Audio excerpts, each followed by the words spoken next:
Il y a, avec la notion de perversion narcissique, un point que je n'ai pas abordé dans mes posts précédents sur le sujet et qui, je crois, mérite d'être mis en avant. C'est un éclairage supplémentaire qui n'aidera probablement pas du tout les patients que je vais évoquer, tout au contraire, néanmoins qui devrait contribuer à une meilleure compréhension de certaines situations cliniques, situations difficiles pour l'analyste qui n'est pas au fait de la chose. Et en soulignant ce point, je pense à toutes les catégories de soignants et plus particulièrement à ceux qui n'auraient pas une expérience de la rencontre avec la perversion narcissique. Vous vous souvenez peut-être que derrière l'image du pervers narcissique, derrière ses comportements, derrière l'emprise, l'objectisation de l'autre, il y a d'abord une défense. Et quand je dis d'abord, entendons-nous, je veux dire que c'est un mécanisme de défense qui crée le pervers narcissique. C'est un mécanisme de défense qui pousse un individu à devenir pervers narcissique. Alors je ne vais pas reprendre les raisons que j'ai déjà exposées et qui conduisent à cette nécessité défensive. Aujourd'hui, je veux insister sur les impératifs du mécanisme de défense lui-même. Prenons une illustration très simple. Un chevalier part à la guerre. Il porte une armure, un casque, les parties les plus fragiles, les plus vitales de son corps sont protégées par le métal, il est aussi lourdement armé. Ce chevalier est sûr de lui, il est sûr de la puissance de son harnachement.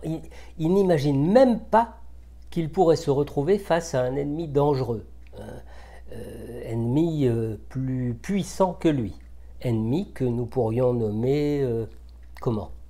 Le fait d'être démasqué, le fait d'être jugé, d'être puni, d'être enfermé, d'être réduit dans sa capacité de prise sur les objets de son environnement, peur de perdre sa belle image de perfection auprès de tout son entourage. Cette crainte apparemment n'existe pas lorsque le pervers exerce avec succès son emprise sur l'objet de son choix. Seulement, il suffit parfois d'un rien pour qu'apparaisse, un doute sur l'apparente certitude de sa légitimité et de sa toute-puissance.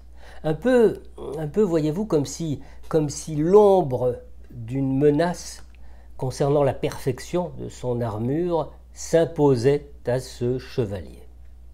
Eh bien, c'est cette crainte, pas forcément tout à fait consciente, pas tout à fait admise, qui conduit parfois des hommes et des femmes à consulter pour se plaindre d'un conjoint qu'ils accusent de perversion narcissique.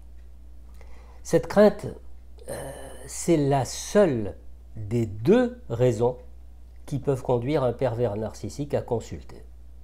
La seconde, je l'ai déjà évoqué préalablement, la seconde raison étant qu'il s'est cogné dans le réel contre une puissance plus forte que la sienne et qu'il s'est effondré. Alors, deux hypothèses se présentent à nous dans une telle situation. La première, c'est celle de la compréhension du mécanisme de la projection qui fait expulser sur le conjoint ce qui, là encore plus ou moins consciemment, apparaît au pervers narcissique comme insupportable, car cela révèle l'imperfection de son image. Bon.